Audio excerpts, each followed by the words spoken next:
That certain night, the night we met, there was magic abroad in the air. There were angels dining at the Ritz, and a nightingale sang in Berkeley Square.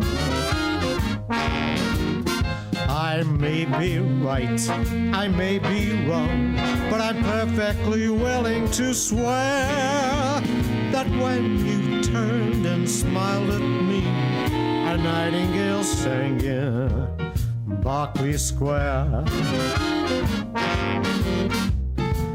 The moon that lingered over London town, poor puzzled moon, he wore a frown.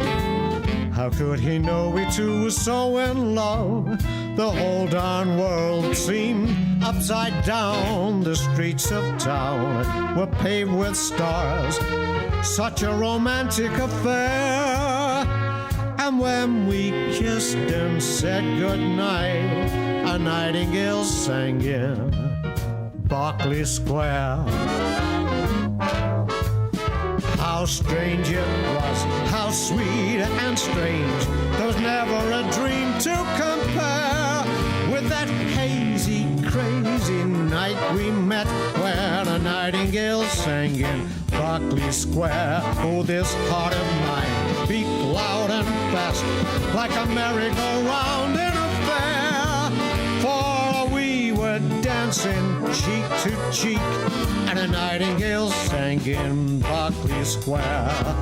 When dawn came stealing up all gold and blue to interrupt our rendezvous, I still remember how you smiled and said, was that a dream or was it true? Our homeward steps were just as light as the dancing feet of a stair, when just like an echo far away, a nightingale sang in Berkeley. A nightingale sang in Berkeley. That night in Berkeley Square.